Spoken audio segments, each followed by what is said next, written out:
It's dead silent in the room.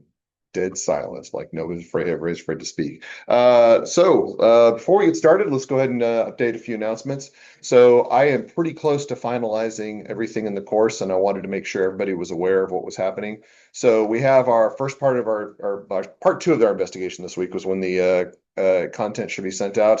Again, I strongly encourage you to read this up or the introductory material because there's a lot of detail there. So you want to make sure you review it in detail. Some of the flags should be fairly obvious by now if you've gone into it. If you're looking at it, says I have no idea what's going on, you probably haven't read it as much. And I respect the fact that it's like 81 pages, but still, you want to take a look at it. And that's why you have a group is that you can divide and conquer. So next week we're going to be doing our inquiries, and just as a reminder for the inquiry, you do need to specify which groups you're going to be talking or which individuals you'll be talking to in advance. That's due next Tuesday. You need to specify that for the groups that will be doing the investigation, or actually you'll do the interrogation on because they're going to have to divide their roles and make sure they have to know that. So please make sure you get that information out. A little bit of information about the rest of the semester. So next week and the week after should be pretty straightforward. Week 13 and 14 are a little bit odd. We are going to do our final research case on week 13, which is going to be part three of law. I've got the second part here, but technically speaking, this one is actually just going to be our final case. It's going to be Madoff Securities, which will be relevant because we're going to talk about Ponzi schemes in the third part of the law section. Um, I think I've got most of the cases updated and voted. And some people are working really far ahead. I posted Russian laundromat yesterday, and already somebody provided a summary for that. So, yeah, kudos to you, Kate. Yeah, I wasn't going to call you out on it, but that was really impressive. So, yeah. All right. It's just like, I mean, get far ahead where you can. Some people are working on CPA exam. Some people are building businesses. They've got to do what they can. Yeah. All right. Anyway, as we're moving forward, we've got our presentation that's coming up on the 21st, which is week 14. Hopefully these updates that we're going to be doing on a weekly basis will be helpful, but do not wait to do this until last week. Please make sure that you're taking roles and responsibilities as a group and figuring out what it is everybody's going to be presenting on. Again, just as a reminder, there are 4 presentation groups, so it's going to be about a 10-minute let's say about a 15-minute presentation with Q&A afterwards, okay? Expectations are, as always, that you want to make sure that you divide the responsibilities equally. I don't want somebody standing up for talking for 10 minutes and everybody else talking for 1 minute. That's kind of a basic guideline. For the full detailed guidelines, please review the oral presentation guidelines and the oral presentation rubric for the grading. As I said before, my expectations are high, but with respect to presentations at Truman State, my expectations are always high. This is a group that excels at presentations, so I really want to impress Ken with what you all are talking about. So that's why I'm kind of pushing you to move or do well on this. And then finally, with respect to the final part of law, we will have finished our investigations by then. So I had a little bit of fun and I mixed up the groups a little bit. I kind of kept them consistent with people but the groups are not going to fall within the same group of people. The one thing that I accomplished that I was really proud of is I separated all the SIG apps out. So yeah. I shouldn't say that. There's actually one group that's got 2 SIG-Eps in it, but yeah, for the most part, yeah, that was my goal for the entire semester is to separate them all out. Yeah. All right. But that's the only week. That's the only week. Let's get started. Anyway, as far as this topic goes, it's a little bit challenging. It's a little bit challenging to approach this topic because it is a very accounting intensive topic area. Now, in my defense, this course is called Forensic Accounting and Fraud Examination. So there was going to be expectation of accounting, but it was pretty intense accounting. For the people who are accounting majors in this room, you were going to be approaching this like, yeah, this is pretty easy. This is pretty straightforward. For those of you who are not accounting majors, some of this stuff is going to be pretty new. And so I didn't focus too heavily on the quiz, but there are some concepts on the quiz that you may want to pay close attention to. I'll try to emphasize those. But again, that's something that I was a little bit hesitant about, but I do think it's relevant to talk about. So we're talking about heavily talking about corporate governance management responsibilities as well as auditor responsibilities, which is going to be a rehash for many of you, but from a new light. So let's go ahead and get into the content and get a little bit more detailed on what we're talking about. So again, corporate governance is a very familiar topic to most of you, but what is corporate governance? How did the resource define it? How would you define it? How do different resources define it? So we'll stick off. We're just going to go in order. Jake, what does your group say for corporate governance? He said, is the system of laws and rules by which any corporation or business entity operates and ensures accountability in an organization but protects shareholder rights. Good. So there's a couple different resources you could have pulled this from. There's actually a definition in the, ironically enough, the first resource, which is about corporate governance and says, what is corporate governance and provides the detail. Basically, just kind of the goals of the organization that are set forth by the people who are in charge of the organization. Just as reference, when we talk about corporate governance from a corporate standpoint, what entity are we usually referring to? Broad entity is that usually referring to? Like when I say the corporate governance mechanism, what am I usually referring to? Subset of the shareholders or representatives of the shareholders, the board of directors. Yeah, the audit committee is also a subset of that. That's specific more to audit, which is a little bit outside of the scope of this course. But for the most part, board of directors, and then we can actually have different subsets of the board of directors, such as the audit committee, that can actually be responsible for governance mechanisms. I do want to talk about the definition the ACFE provides. To say they refer to the corporation's government. The term is broadly used to oversight responsibilities of different parties of different organizations, directions, operations, and performance. So that's a very general definition when we talk about corporate governance. To that end, could we say that management represents a mechanism for corporate governance in an organization? To some degree, yes. Now, what's the problem with making management the only mechanism for corporate governance?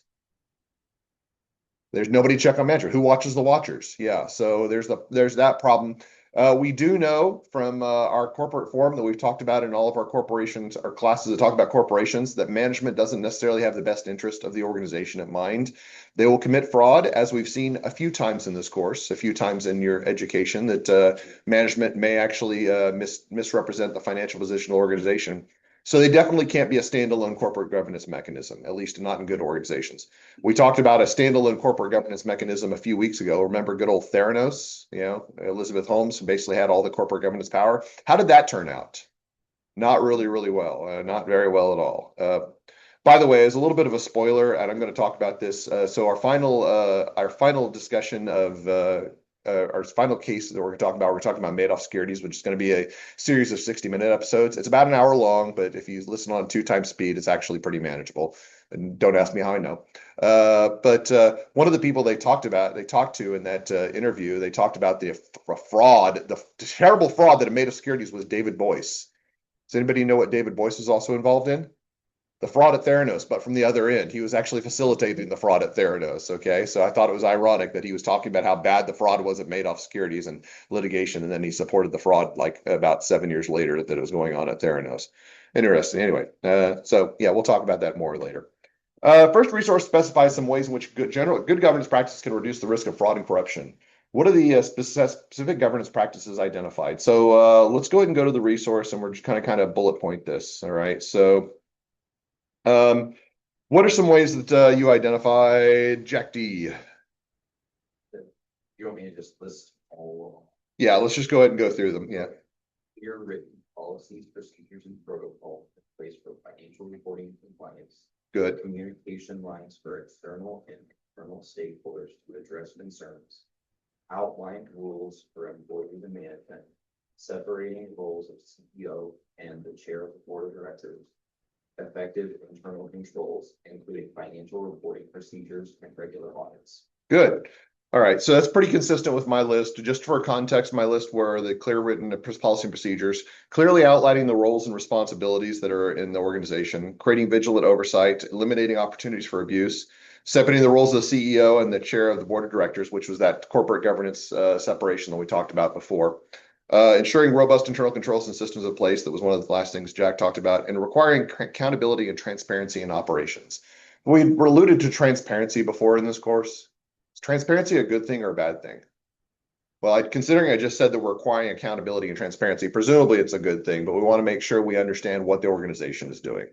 So we're going to use that list and broadly talk about those here in just a second, but let's go ahead and let's do a little bit of a refresher. So undergrad refresher in a financial statement audit or management's responsibilities with respect to financial statement and internal controls. So is it going to be Clayton or Hannah? Okay. Just so you know, the group leader for that group's not here, so they're separating responsibilities and they're taking it random. Okay. Hannah, what's management's responsibilities? Financial statements are preparing, preparation, implementation of internal controls, and presentation and disclosure of financial. Good. Preparation, presentation, financial statements, design, implementation, maintenance of internal controls. How does that contrast with that of the auditor, Austin?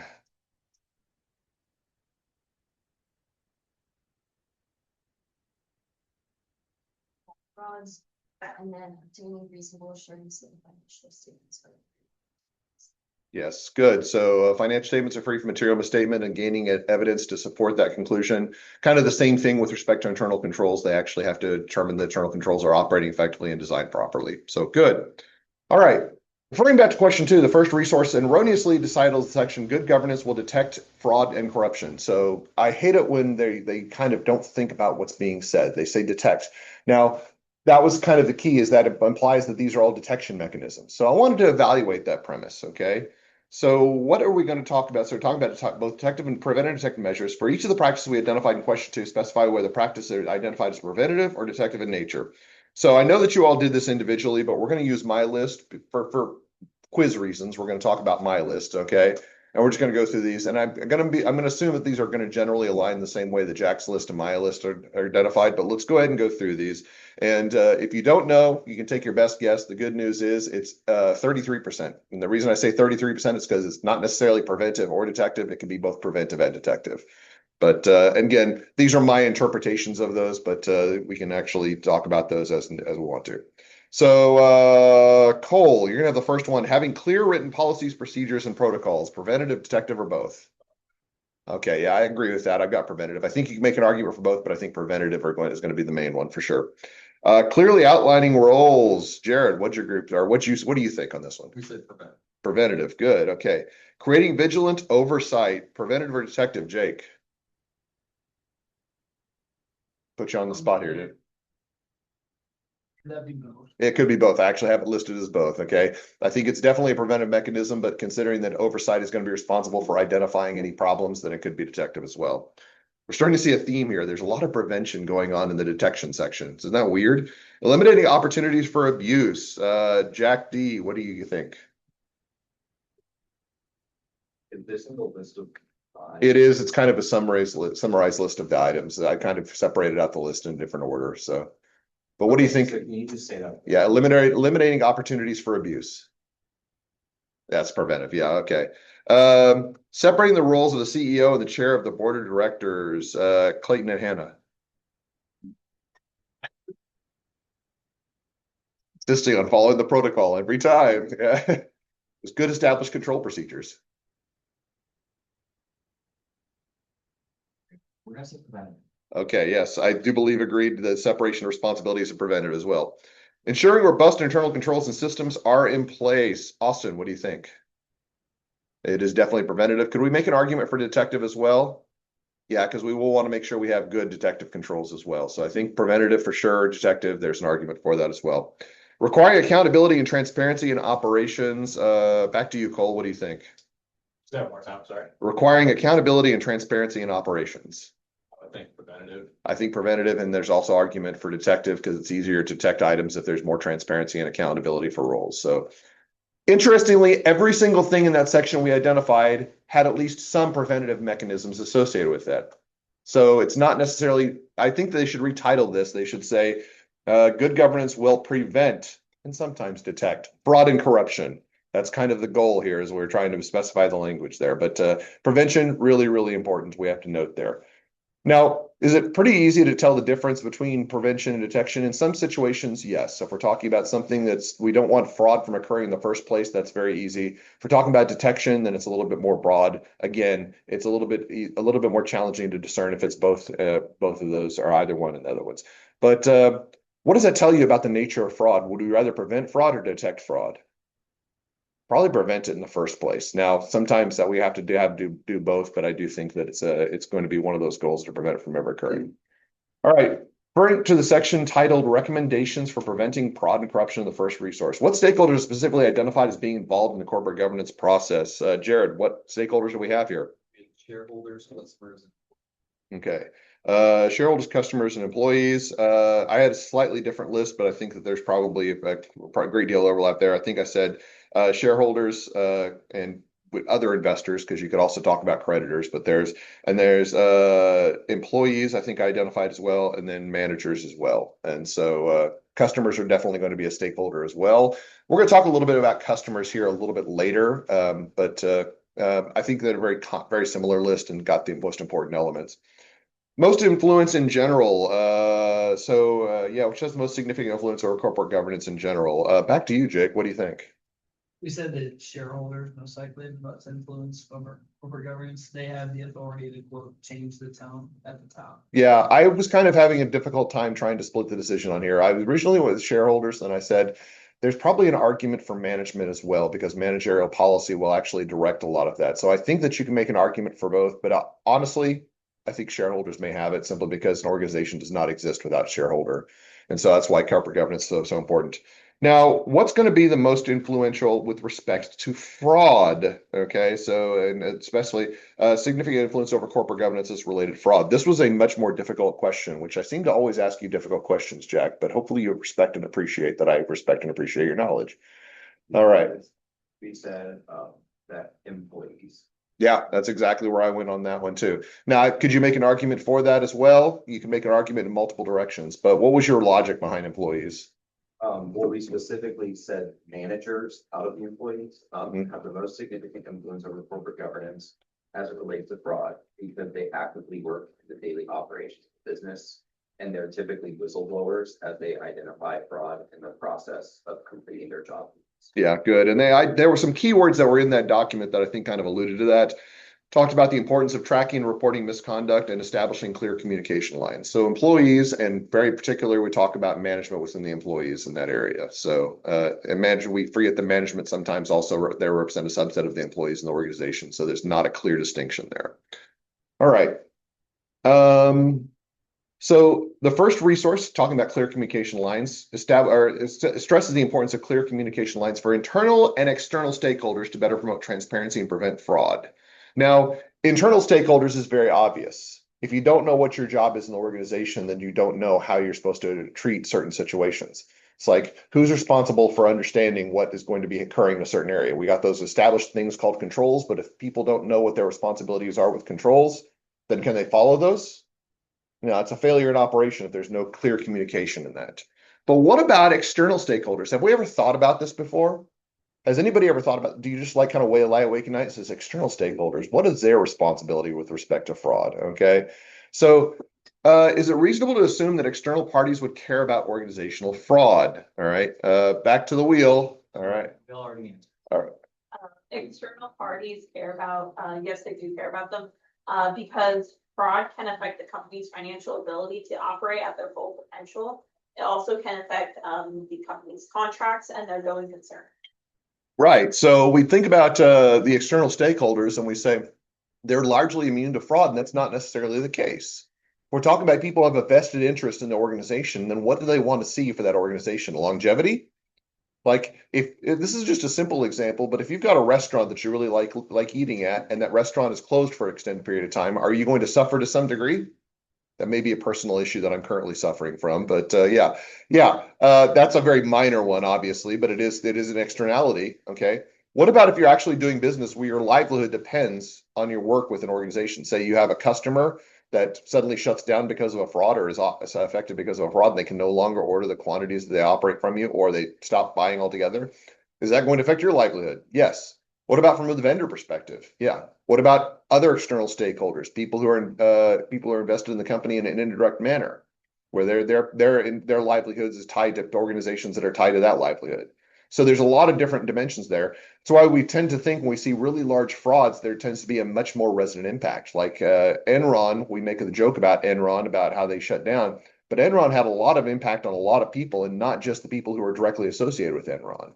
And so that's kind of something that we think about. Said, well, the people who were directly affected, they were hurt the worst. Sure. but that impact is going to be resonate out to a lot of different parties, and it's something we have to be very, very careful about. All right, question number 7. Refer to the second resource. Under the section responsibility for fraud and audit engagement, which group has the primary responsibility for fraud prevention and detection? All right, so which group has the primary responsibility in this area? Austin, what'd your group identify on this one? Yeah, I think that's a very clear one, especially since we know that the manager is responsible for the implementation and design of internal controls, which are generally going to be misstatement avoidance mechanisms or misstatement prevention mechanisms. Then they're going to be responsible for fraud in the organization. Is it reasonable to say that management should create controls that can stop all kinds of fraud? Maybe all types of fraud, but not necessarily all frauds. Okay, different types of frauds for sure. They probably are not very concerned about somebody who's stealing paper clips out of the office. Okay, although that is still fraud. Okay, all right, that is still fraud. Quit stealing paper clips out of the office, guys. That's all I'm going to tell you. All right, yeah. Hold on, was that a admission of guilt, Troy? Was a raise in your hand on that? All right, okay. Never admit the guilt. Never admit the guilt. That's how they get you. All right, but yeah. So anyway, yeah, that's going to be the goal, is that make sure the management understands their responsibility. Now, which group has the primary responsibility for oversight? Cole, what'd you say? That was part of governance, so either board of directors or audit committee. Right. So yeah, those charge governance, and that's kind of what I had in there in parentheses, I BOD/AC. And so great minds think alike, I guess. Yeah. So the oversight responsibility is going to be our oversight mechanism, which is going to be those charged with governance. Pretty easy to note. We want to make sure that management is not only taking their role responsibility, but they understand that people are watching to make sure they take their role responsibly. And if they're not doing the job properly, then we need to step in and say, you need to change and adapt the situation to make sure that we've got this covered, because fraud is a very serious concern. All right, here's the one that I'm really, really sad about. I had to ask this question, but I'm not happy about it. So the goal of financial statement audit does not specifically relate to detection of fraud. External auditors have responsibility to design procedures sufficient to detect fraud that has a direct and material effect on financial statements. Those terms, direct and material, are very important. We don't really talk about materiality in this course, but there's an allusion to it. If it's something that's going to have a direct impact and there's going to have a material impact, then auditors are responsible for it. Under generally accepted auditing standards, what are the auditor's requirements with respect to fraud detection in financial statement audit? And if you went to GAS and you looked at this, you found a very familiar term, which again, is going to be very familiar to the people who are the accountants in the room. It's going to be one that you may not have heard of if you're not an accountant in the term, but it's 2 words. What 2 words am I referring to? Let's see if you found it. Jared, did you find those 2 words? Those weren't the 2 words I was looking for, but those are 2 good words. Those 2 words. So that's actually the responsibility for reporting in a financial statement audit. So that's a reporting term, but the good identification of 2 words. Okay, it's 2 very relevant words. Okay. Now this is actually responsibility for determining if there's a particular situation that we're not certain about. Should we accept the management's representations, or should we doubt the representations? What is that concept called, where we exercise due professional care? Professional skepticism, yes. So we have to know, and that's what GAS was referring to in this area, is they were talking about auditor needs to be very professionally skeptical with respect to fraud, okay? If they don't take anything at face value, we always second guess, we always question, and we always obtain evidence to support any assertions that are being made in that area. And when I say assertions, I'm not specifically referring to financial statement assertions. We're talking about any representations that are made. So professional skepticism, very, very important.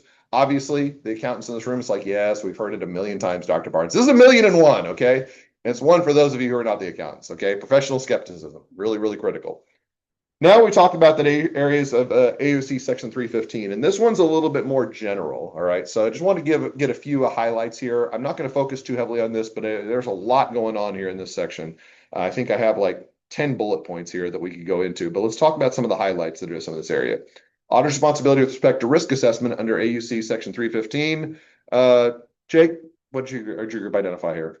We said, examine how management would respond to misstatement fraud, pay attention to nonverbal interview cues, analyze internal controls, examine suspicious transactions, ask about suspected fraud. There's a lot more. There's a lot more. There's a lot going on here. So definitely evaluations of management approach. Okay, so that we could actually generalize that into one.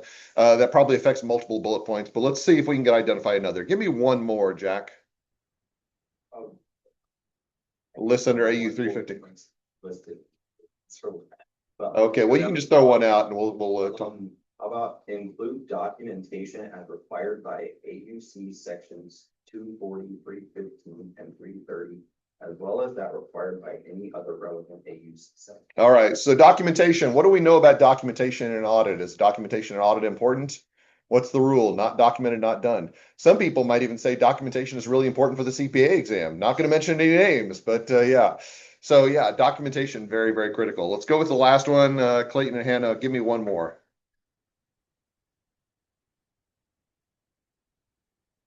You know, about 30% of this class has been them rolling that to determine who's going to answer the question. I don't know if this is necessarily been said, but even as the auditor should perform risk assessment procedures between understanding of the control environment related to the preparation of the finance. Yes, understanding of control environment. Okay, this alludes back to what we talked about in auditing. Testing and controls not always required, but understanding of a control environment always required. Is that relevant to fraud? Yes, because remember what stops fraud and detects fraud in most situations are those controls. So we need to understand what mechanisms are in place for that. All right, question number 9. According to the second resource, there's always a chance that external auditor may fail to detect a material misstatement in a client's financial statements despite having obtained sufficient appropriate audit evidence. What's that concept called, Jared? No, it's reasonable. It's actually reasonable assurance this time. This is actually reasonable assurance. Do you think that intentional misstatements are generally easier or more difficult for an external auditor to detect than intentional misstatements? I'm going to stick with Jared on this one. I'm going to make him get this one. All right. So what do you think of this one? Intentional misstatements are hard to detect because the individuals perpetrating the misstatements are consciously trying to hide it from the auditor, while unintentional are not purposefully hidden. That is a perfect answer right there. That's exactly what I was looking for. So well done on that one. All right. So which group do you feel has the most overall influence in fraud prevention, deterrence, and organization? Those charged with governance, management, external auditors, or some other group? And defend your answer. So Austin, what's your group say on this one?